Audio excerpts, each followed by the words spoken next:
Coming up, the Brooklyn Nets give fans a whole lot to like. In game number 3, the first win of the season on the road over the Charlotte Hornets, we break down the overall game performance, Cam Thomas officially being a star, and the continued rise and return to power of one Ben Simmons, all coming up next. You are Locked On Nets, your daily Brooklyn Nets podcast. Part of the Locked On Podcast Network, your team every day.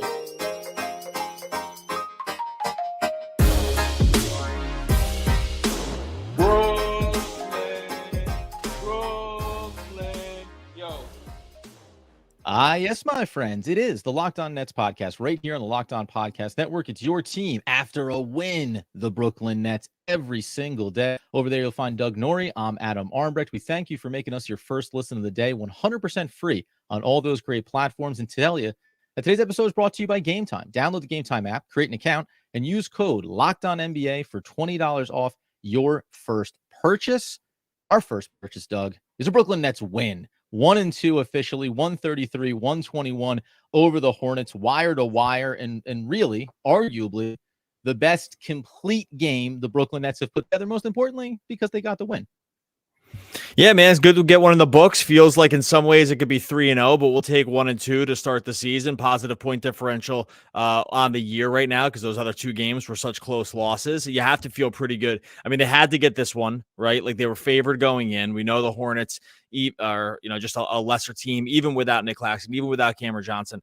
Now we suffered a couple other injuries here along the way, or another injury along the way, but they came out and absolutely blew the barn doors off of it in the first quarter with a group that if, we had looked it up, that group the first time that starting lineup had played together was last game. And they had like a crazy plus 15 net rating, which is way higher now because the first 5 to 6 minutes of that game with the starters, they were just absolutely firing on all cylinders. Best version or the exact version of the Nets that you want to see. We'll get into what some of that is.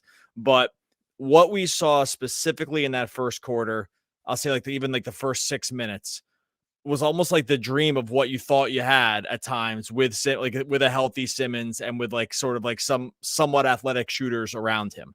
And that was, and they basically came out firing and like you said, went wire to wire, never let up. Yeah, I mean, listen, they shot 56% from the field. They knocked down 36% from beyond the arc on 33 attempts. That's something that kind of had an ebb and flow to it. But you mentioned just the pace of play, the style of it defensively. We'll talk about it throughout this episode. That hasn't been perfect any stretch of the imagination. But really, by and large, you also noted, could the Nets have won every game? Sure.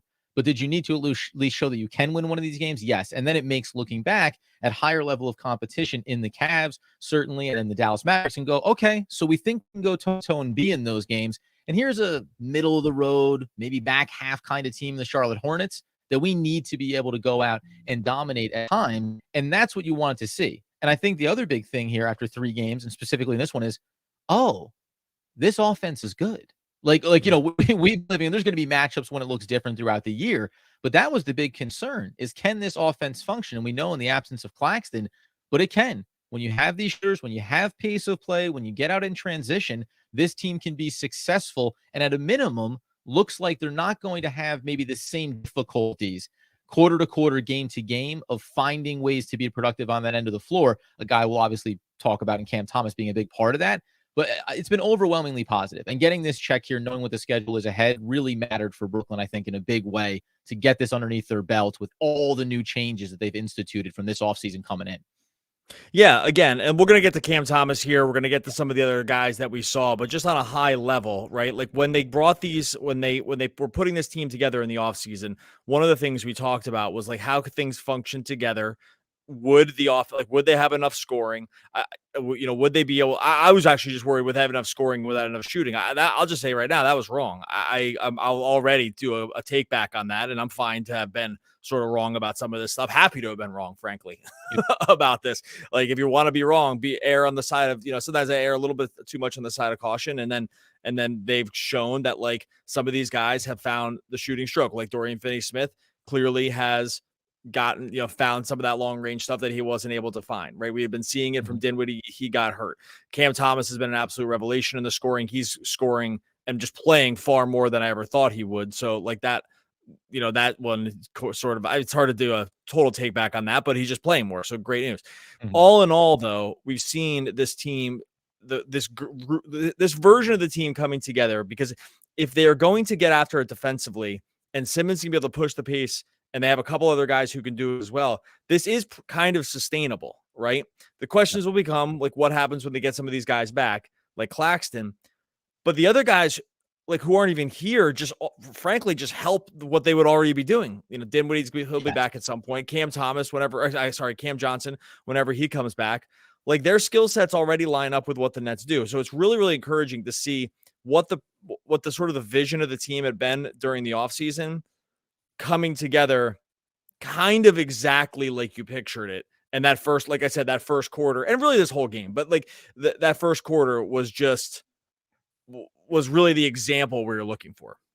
Yeah, 42-23, right? Just to put a little highlight on that. 42 points in the first quarter. I don't think we envisioned a world where the Nets could. There was times when we maybe thought, can the Nets get 42 points and a half coming into the season, potentially, depending on how the offense looks. So being able to put that up really mattered for them. The other part that's really good in this game from a high level is you have 4 starters. You mentioned a guy like Dorian Finney-Smith, obviously getting in there, Mikal Bridges as well, but 4 starters in double digits, led by Cam Thomas. We'll get to him more specifically. 6 players in total in double digits. Also had a total of 4 players with 7 or more rebounds in this game. They had to play a smaller lineup without Claxton.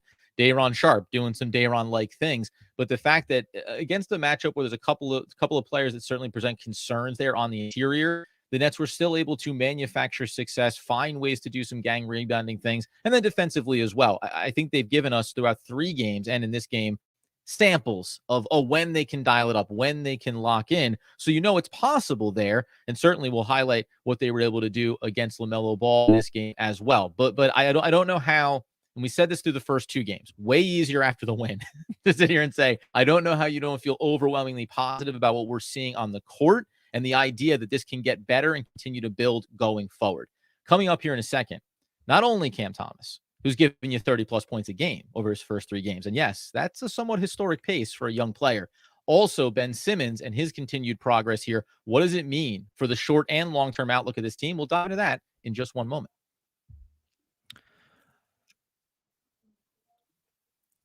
All right, before we get to that, tell you about our friends over on FanDuel. No better time to step into the NFL season and the NBA season with FanDuel, America's #1 sportsbook. Right now, over on FanDuel, we've been telling you about this. You have to have already gotten in on this. If you haven't, new customers are going to get $150 in bonus bets with any winning $5 money line bet. That's $150 if your team wins on that money line bet. If you've been thinking about joining FanDuel, there's no better time to get in on the action. If you had the money line here on the Nets tonight, they were -3 and they were -135 going into the game. You have to like that.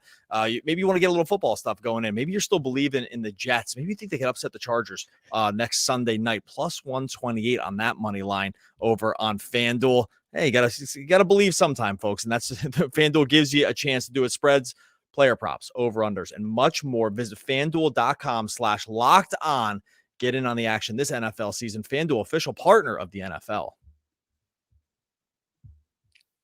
All right, so as we continue the conversation, post-game live on YouTube, as we always welcome everybody in and remind you, the other thing that you can do being a part of the Locked On Nets Insiders is joining a little thing we call joinsubtext.com/LockedOnNets, because you can get all the game day previews and tidbits, some of the in-game stuff, our thoughts and takeaways from first, second quarters, right? Getting down the stretch of these games. You go over to joinsubtext.com/LockedOnNets, free 14-day trial, and you get to interact with Doug Norrie and myself at a level that you wouldn't even think. You might not say we have enough energy for more Brooklyn Nets content. We do. Join subtext.com/LockedOnNets. And now, the other thing that we didn't know maybe the Nets had enough energy for, I think John mentioned, we're going to run these guys hard. We want to be tired coming out. We want to be energetic going in. That's why 30 minutes. That's what we're talking about. I don't see a lot of guys going beyond it. Well, 4 out of the 5 starters played 30-plus minutes. The only guy that didn't was Spencer Dinwiddie because he went out with an injury. Also had O'Neal come off the bench for 32. And leading the minutes along with Mikal was one Cam Thomas, 10 of 17 from the field, 12 of 14 at the free throw line. That is just a staple in his game now, and 33 points. I don't know how. You mentioned happy to be wrong about things. You and I pushed that he should have been playing going all the way back to last year. But we can think 20 minutes, 20 solid minutes for this young kid and let him continue to grow. Nope, sorry. he's going to be the leading scorer for this team now. Like, I honestly, is there a world where we really think that he's not going to be a guy that can be productive like this night over night at the NBA? It's over. He's done. It's done. He's locked in for high 30s points high 30s minutes every single night now. The debate's over. You can't do it, even if they had wanted to, which I don't think they do, to limit some of the run. Even though, some confusing stuff early in the season with him, it's just done. Like he's been too efficient. He's been too good. He's actually at the point now where and it'll happen. He's going to have an off game here or there. And he's still been so good that it won't matter. Like they will have to, they should continue trotting him out there. Per Nets PR tweeted this out a little bit ago. Most points scored in the first 3 games of a season in the franchise's NBA history for the Brooklyn Nets. 113 points, Kyrie Irving in 1920. Durant the next year, 21-22 with 99 points, and Cam Thomas in this year, 99 points, 23-24. Like this is Nets historic stuff here that he's doing. And there was sort of a debate over the course of the offseason about whether or not he should play more. Most people thought he should, us included. Even the most even the most bullish Cam Thomas backers, right? The Cam Thomas stan accounts that have come at us like all the time with this guy. Even the most the most aggressive projections had never had Cam Thomas scoring this much. And it's amazing. It's really one of the better stories in the NBA, frankly. And it's this isn't just a net story. I mean, this is a league-wide story. This guy's been so good.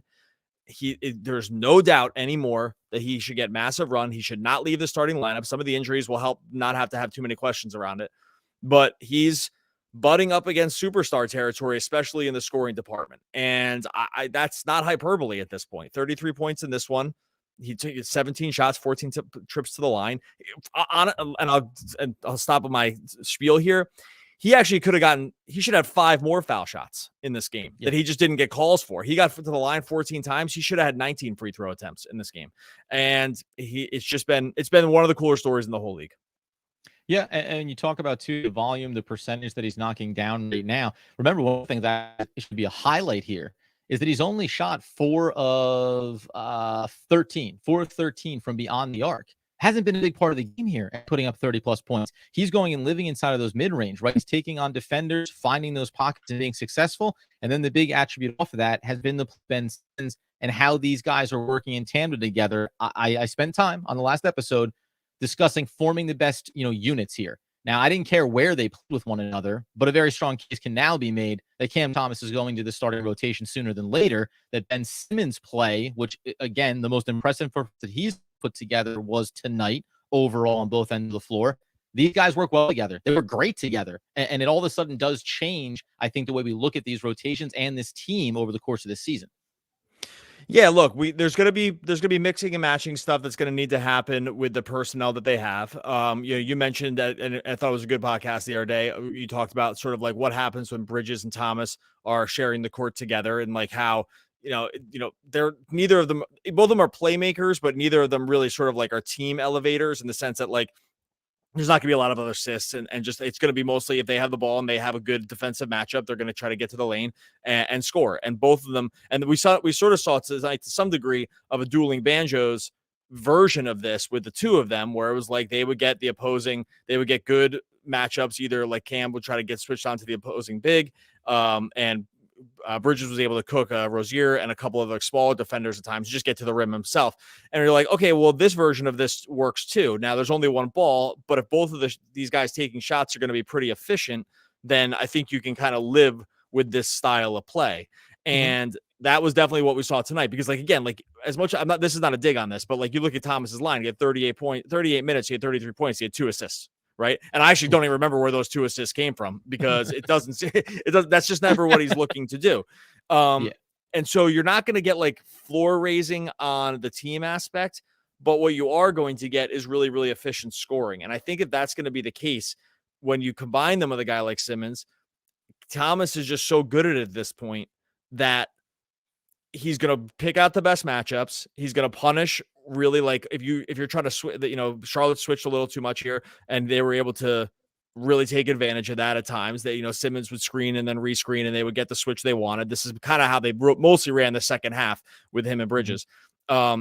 but that's a viable system against the right teams for sure.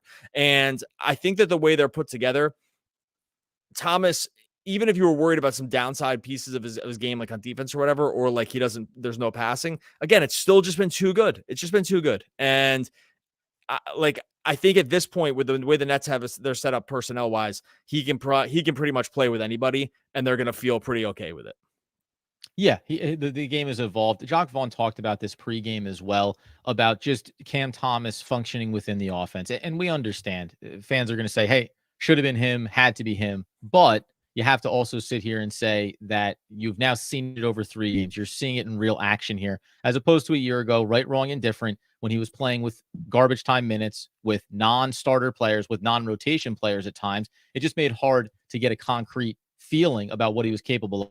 Worth noting, too, just a reminder, 14 free throw attempts. That was 14 out of the 32 trips that the team had to the line. So an excellent job from Cam Thomas in that category, too, as well. And then it's the Ben Simmons playing off him. Just, I thought, a game here with 11 points for Ben Simmons, 5 of 6 from the field, but most importantly, getting downhill, attacking at the basket. Like he went into the teeth of the defense with aggression and took on those matchups and was able to have some success that way. It looks like his confidence in that area has built game over game here the first 3.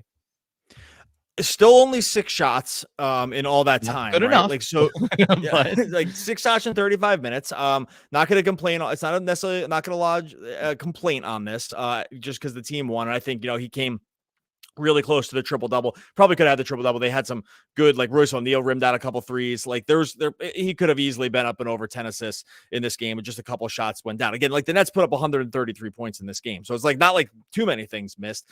But with Simmons, I think tonight more than the other nights, even though the 6 shots weren't there, I didn't see like opportunities that he really passed up here, right? I think in the times where I thought the usage was low and it was a bit head scratching and worrisome, even in these first couple games, was situations where it was like, you have Kyrie Irving on you, get to the rack, like, right? Yeah. Like get in there and get into the defense. I didn't see versions of what was happening tonight of like him passing up any opportunities. And that's why like the 6 shots doesn't really ring alarm bells for me, because I just don't think he was timid. I think he took it when he had it. And the other times it was just clear that they were just going to try to switch up whatever Bridges and Cam were doing. And that's sort of how they were going to run the offense. And away you go. And like that's just a good enough version of that. So I think for this game, for Simmons specifically looked like this might have actually been the best version of him. I'm not even just saying that just because the stats looked the best. Like I think that this one was take the opportunities. Don't be worried about getting fouled. Just keep screening for these guys, for these like lesser defenders, to make sure the ball handlers can just cook these dudes over and over, which is what they did. And that was just a really good system that they ran. But you could just tell from Simmons tonight, like threw it down at least twice with authority. And I think you're feeling like, okay, and clearly was like playing pace and space and all this other stuff. Like this is the version that we were hoping to see from him, that he's been sort of progressing to. Yeah, and I would say that the key takeaway you mentioned there was it's more volume shooting, yes, but it's mostly about there was not a volume of missed opportunities for him tonight as opposed to those first 2 games, right? So that's been a big takeaway, very positive. And guess what? When you start talking about more positives than negatives, you start talking about winning basketball games instead of losing them. Coming up here in a second, let's expand it to the guys that filled in the starting rotation. We already mentioned Dorian Finney-Smith. But some of the other guys that stepped up here, like Lonnie Walker, like Royce O'Neal, there is now a sample size here that reminds us how the Brooklyn Nets did give themselves depth, and it turns out much needed in order to secure this win against Charlotte. We'll dive into that in just one moment. All right, before we get to that, tell you about our friends over at Game Time. Look, when you're going to the theater, when you're going to the game, when you're going to a concert, the last thing you want out of your ticket buying experience is frustration. You want it to be fun. Like, you're excited to see the concert. You're excited to see your favorite band. You're excited to see your favorite team, a la the Nets. You're excited about the play you're going to go. You want the ticket buying experience to reflect that excitement. That's why you have to get in on Game Time. They got killer last minute deals. They got all in prices. You're going to get the views from the seat, so you know exactly what you're going to see when you sit down. Best price guarantee. Game Time takes the guesswork out of buying tickets. If you head over to Game Time right now, tons of great stuff over there. Celtics at Nets right now, Saturday, November 11th at Barclays. They got tickets for that. Billy Joel coming up at MSG. Love to see that. even if you wanted to, maybe you stumbled into the wrong podcast and you want Cleveland at Knicks, the Cavs at Knicks. You can go for that one too. It's all there over on Game Time. Game Time has taken the guesswork out of this. They've taken the frustration out of it as well. Download the Game Time app, create an account, use the code LOCKEDONNBA for $20 off your first purchase. Terms apply. Create an account, redeem the code LOCKEDONNBA for $20 off. Download Game Time today. Last minute tickets, lowest prices guaranteed. All right, so as we wrap up the Brooklyn Nets' first win of the season on the road against Charlotte, 133 to 121 victors.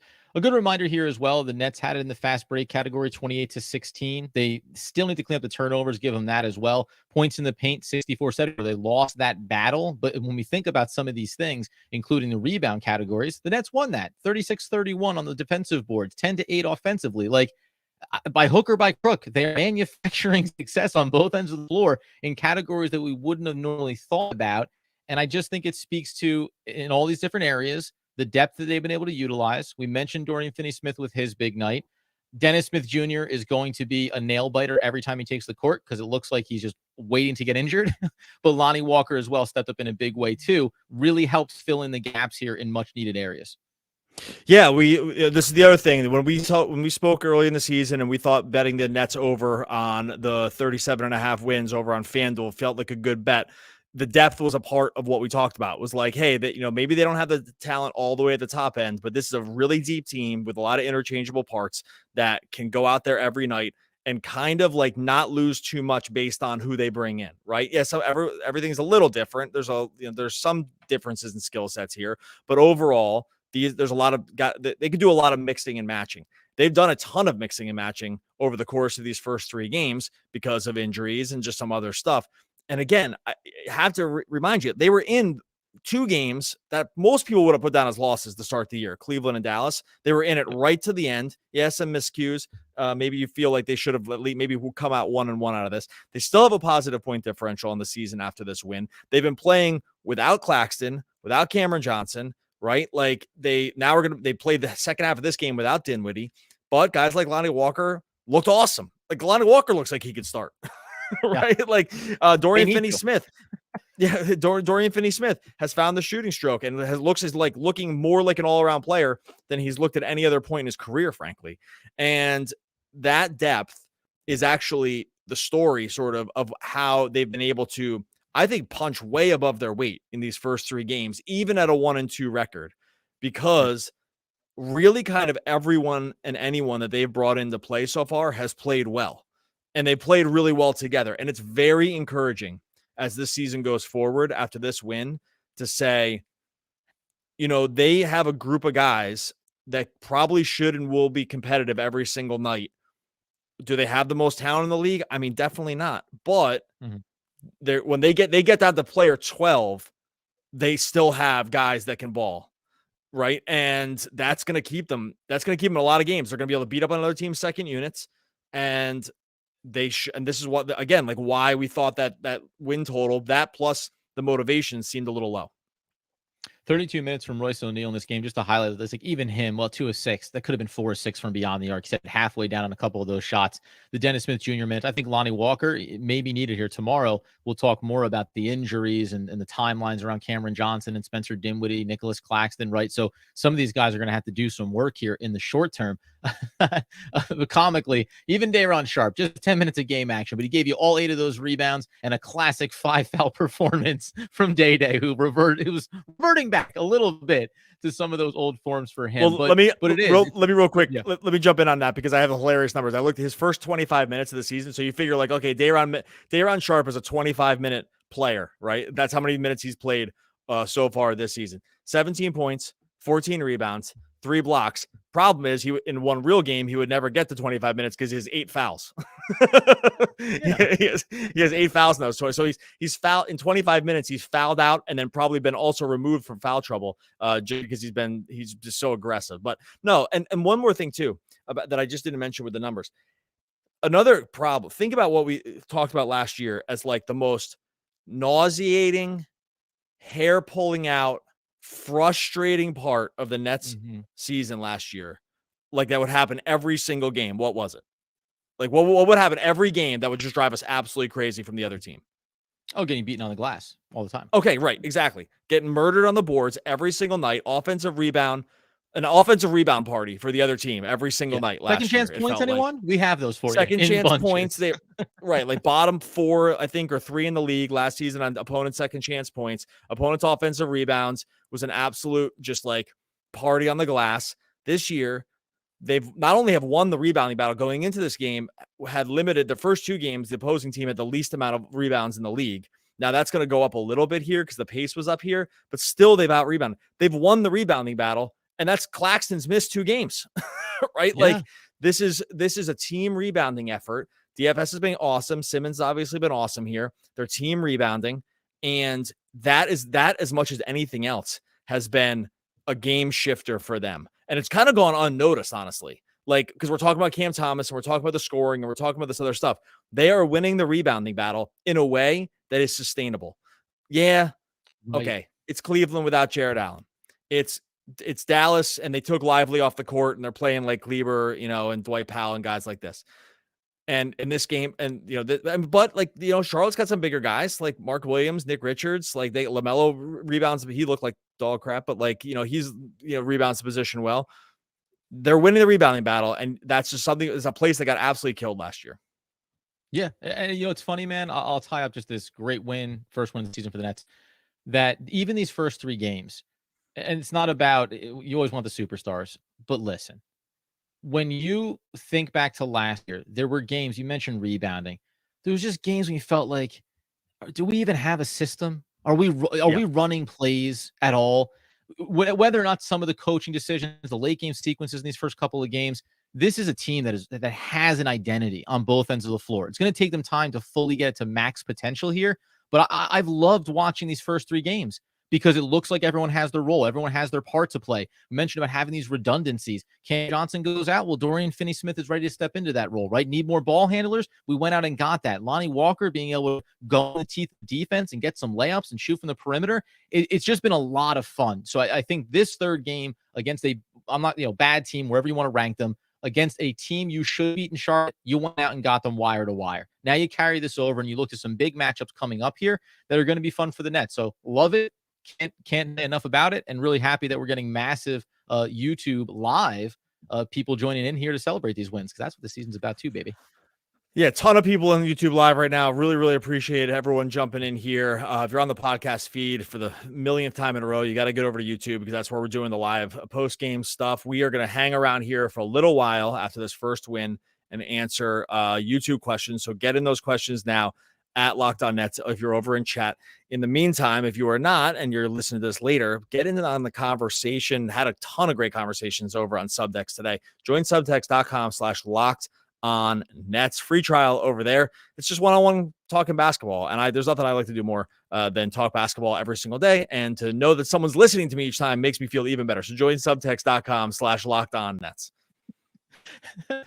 Having an edge or point that is able to cut or pierce something. That's the definition of sharp, Doug. Oh, okay. One of the all-time great poets, I think. Cut out there for a second. We will be back again tomorrow and in a second on YouTube Live talking more Brooklyn Nets basketball. Basketball. Yeah. Nets win basketball. All right, the Post Live podcast is officially up and running. I mean, massive, man. Over 200 people here in the YouTube Live. Really appreciate it. You can go ahead and throw the @LockedOnNets in front of a question if you have one. I heard a couple of things there while we were working our way through the podcast. Stick around for a few minutes, as we always like to say. I like this one right out the gates here. Let's just bring that hype train. Do you think Cam Thomas can finish the season top 5 scoring? There's actually he should be in the conversation. I don't think he's going to, always average 30 points a game, Doug, but this offense needs him to be a primary scorer for them. So is he going to consistently give you 23 to 26 points a night? Probably. There'll be lumps mixed in there, but yeah, why can't Cam Thomas be that guy given the need for it on this team? I think the one thing that will probably end up dinging him is not anything about him, is that if the Nets are to get healthier here, I just think that they'll probably end up spreading the usage around a little bit more than we've seen. Like at times things have lined up pretty well for him. Like even in this game, right? It's like, okay, we know exactly what's working. Dinwiddie's out. we're just going to run a high. It's not even pick and roll. We're just going to run high clear out for like whatever switch they get. And I just don't think they're going to be able to do that as much. So I don't think it's gonna anything on Thomas. I think it's just going to be like, I think the shots, I just don't think he'll be able to maintain this kind of usage if they're fully healthy. And and that probably just means the team is just better and good. And like they can spread the shots and everyone can get clean looks. So, but he's definitely in the skill set wise. I mean, I think he was first.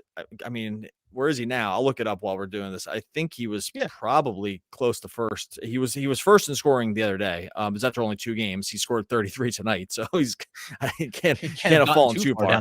Yeah. Right. So yeah, I think overall, yeah, it's definitely in the range of outcomes. At this point, if they're going to play him this many minutes and some of these guys are going to be hurt, he's going to put up a ton of shots over the next couple of games.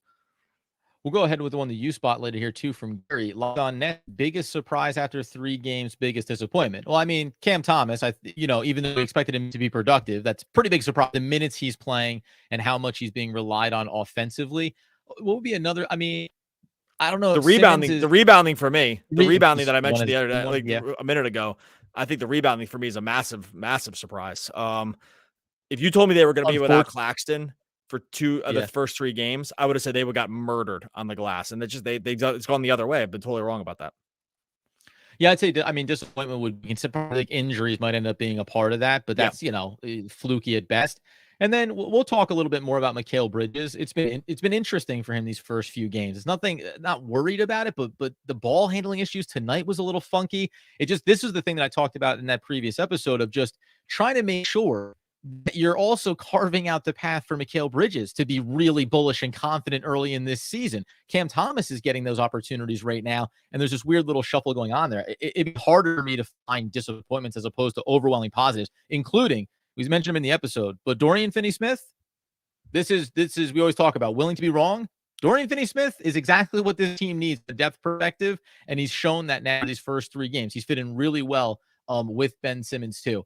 There's other ones here that you have up. I just want to throw this up real quick and make a note about it. These guys were having a great conversation in there. JP needing a stretch big. I do love Claxton though, but if Ben can continue this form, then you got to go with Ben. This is all around the idea of moving on from Claxton. Guess what?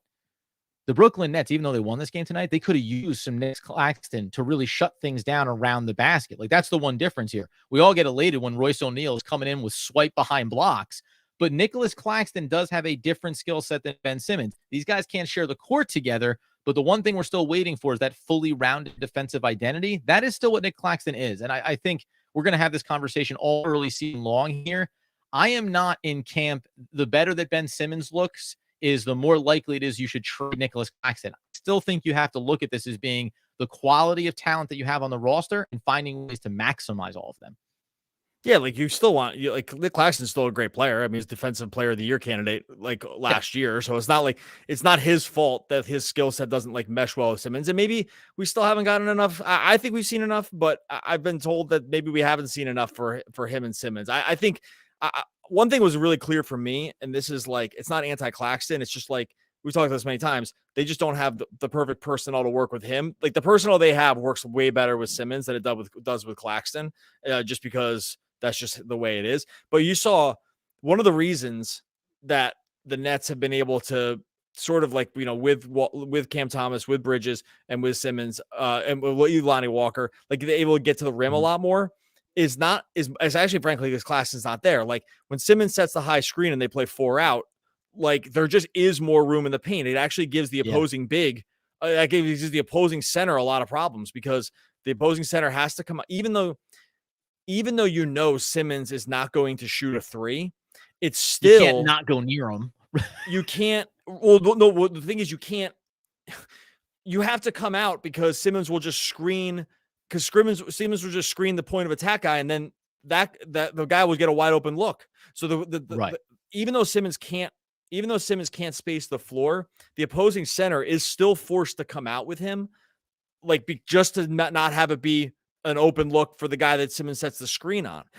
That does not work as well when the big can just stay on Claxton and there's now someone in the paint and you can't drive, because now if the guy comes too high, we saw this many times. They either drive right past the guy and get to the rim. Like Mikal got to the rim plenty of times. Cam Thomas got to the rim. Lonnie Walker got to the rim. The reason they can get to the rim in that situation is the opposing big is forced to come out even on a non-spacer in Simmons. So I think that, and that just doesn't happen with Claxton. They can hide and stay home, right? And I think that's just going to be something to look out for. We'll get to some more of these questions. I know there's a lot up here, but anyway. Aiden coming in with, do you think the Nets are going to give Cam Thomas and Nick Claxton a big payday potentially? Well, and this I think speaks to it about the short and long term. Ben Simmons helps you in the short term right now, and he could be great over the next 2 years of the contract. But then the question is, what do you do with him as he comes up for his next opportunity? I've seen this. We saw this over in a lot of the comments talking about how, well, the group that we're in as well over on Twitter with some Nets guys. Oh, well, maybe you try to get Ben Simmons on an early deal at a cheaper number.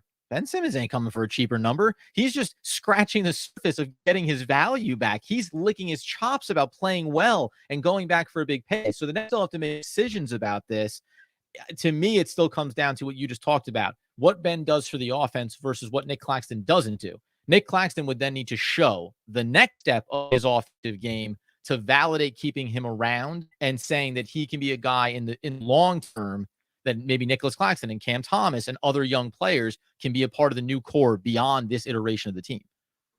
Yeah, they already picked the team option on Cam Thomas for next year. And so that one is already set. And or is it set for I actually should look that up. They picked up on one of these options. Either way, he's still a year away from that conversation. He's already he's going to get something now. That's for sure. It'll be interesting to see where they land with this and if it's like an early extension, because this is typically what happens with teams, guys like that are teams that are really into guys. They try to get these early extensions done well in advance because they just don't even want to get into restricted free agency or anything like that. And most times if you're with a guy, there's like a few examples of guys who didn't get it, but every year you see the list of the dudes that just took some of these early paydays. Like, interesting. Like for instance, like the Knicks did not get there with Emmanuel quickly, right? So I don't really know where this ends up landing with Cam, and he might actually say that, like he might come through a whole full season here and be like, hey, I'm worth a lot, right? Like a lot more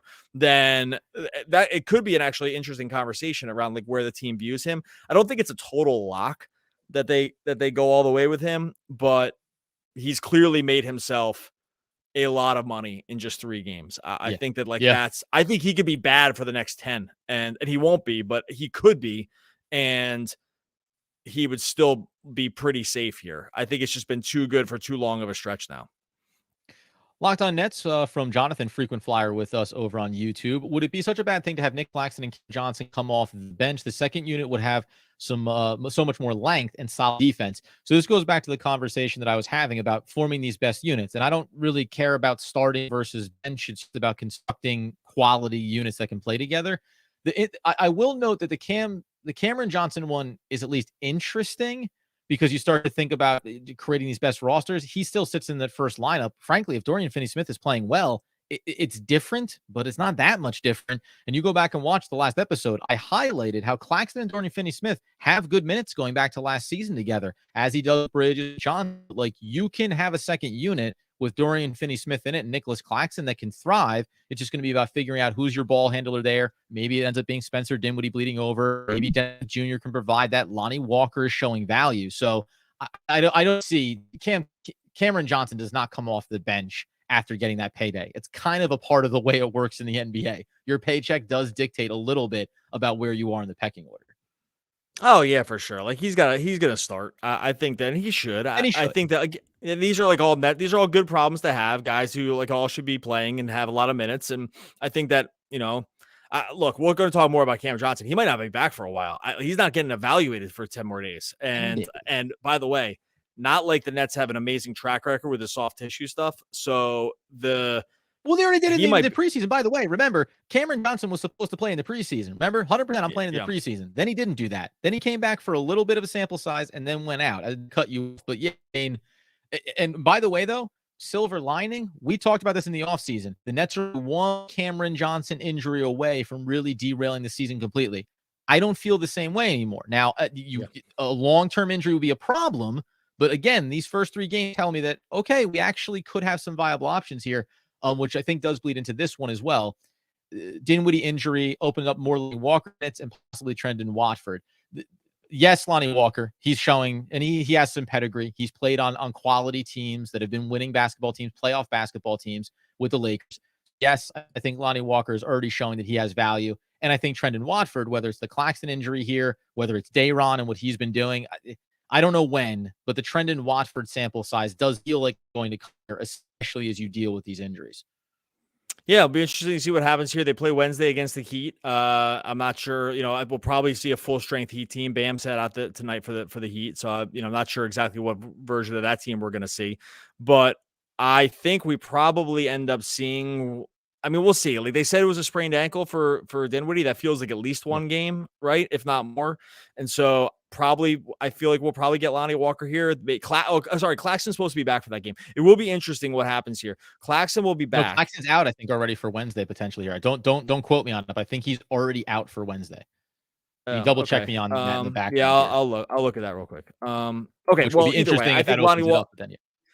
Yeah, and it's gonna be so funny what happens here because it's just like, yeah, just the Simmons Claxton thing. Look, maybe there's just not enough sample size for this, right? But it's just like the eye test wise and some of the numbers that you can pull up around it, like just is so glaring that, and especially too, like these last two games, it's looked like total night and day in terms of like the spacing, the aggressiveness, the fast break stuff. I don't know. It's gonna be a tough decision.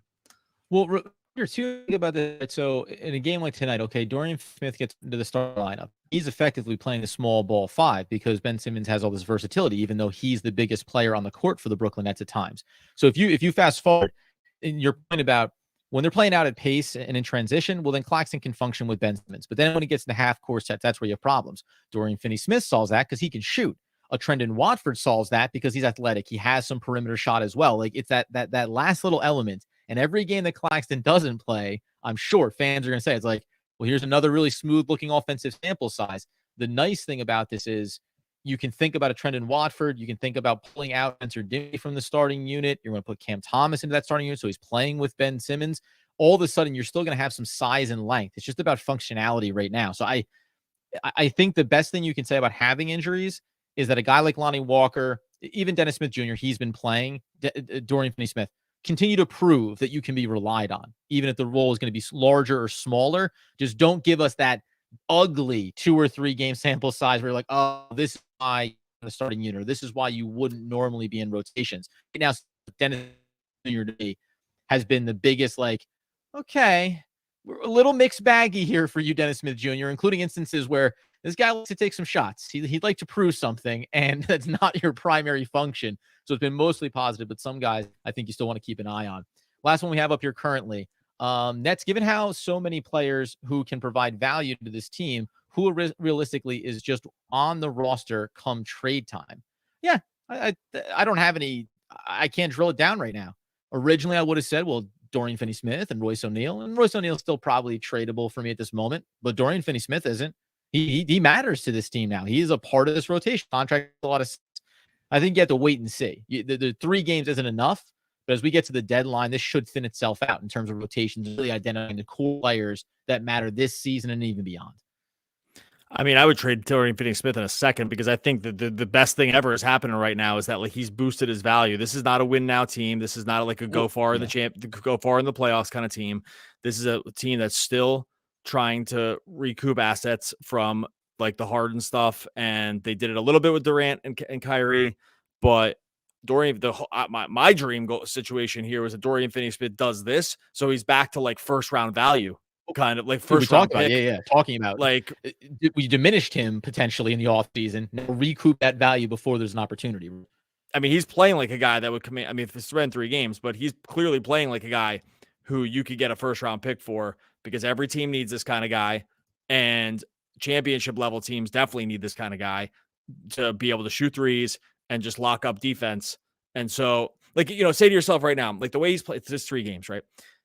I guess we're too far out because he's still on a great contract too. Like he's $15 million next year also. And the hope was that it seemed like Marks had held out to like try to get a lot of value for him and Royce at the draft time trade deadlines, and they never got it. This version of him could get that for a team that really needed it. Like, and we'll know, closer to the trade deadline, who's going to need that? Who feels like they need this kind of guy? But, like, could Memphis use a guy like this? Of course. So like, there's just going to be a lot of teams. Dallas could still use him back, frankly. But and by the way, I talked to Nick Angstad. They still want him back. They will give up a lot to get Dorian Finney-Smith back on that roster. They gave him a tribute video. They gave him a tribute video before that Dallas game. I mean, he's got to be like he was great, but it's so funny. God. One other note also about the Dorian Finney-Smith piece and any of these things. The other thing in the background here, which now again, I called for this team to win 43 games, and I think that this early sample size they could be a team. Going to be hard for the front office to part ways with these kind of guys. However, the other thing to watch here is the Dariq Whitehead piece. They said he's going to come back and play this year. What does that injury recovery look like? What is his timeline? He has size. He has a shooter's touch. Trendon Watford, not a player, but if you get samples, so still come these depth players and the young guys that you brought in this offseason, show me that one of them can have value, and you can start to tell me why the front office will move from Dorian Smith. We would do it because we want the value back, and he's a over 30-year-old player. Need to show Sean Marks that, we have a replacement here waiting in the wings, because they're still trying to feather the line of being competitive and preparing for the future all at the same time, which we know is difficult to do. So what these young players provide here over the next, say, 10, 15 games of sample, that starts to kind of inform our deadline deal. All right. Really appreciate everyone that's up here in YouTube. We got so many people. It's been awesome. Good first win. Happy to just, mix it up here, but we're going to get out of here. Got some other stuff that we got to just do for the network here. So we will be back again, win or lose, after following Wednesday's game against the Heat. So make sure you turn back in here. If you are in the chat now and you have not done this, make sure you subscribe to Locked On Nets so you get alerts to where we're going. Also, just go over and subscribe to wherever you listen to podcasts as well, because we're doing separate stuff. We do the live stuff on YouTube, but we do a bunch of bonus content on the podcast feed as well. 1 to 2 episodes per week that are just different. That's what's on YouTube. So you got to make sure we ever listen to Spotify, iTunes, wherever you listen to podcasts, make sure you're subscribed over there. I'm going to just get us out of here now. We will be back after the Heat game live on YouTube, and just, for a regular episode talking about the injuries with Dinwiddie and CJ and all this other stuff. We'll be back again tomorrow talking more Brooklyn Nets basketball.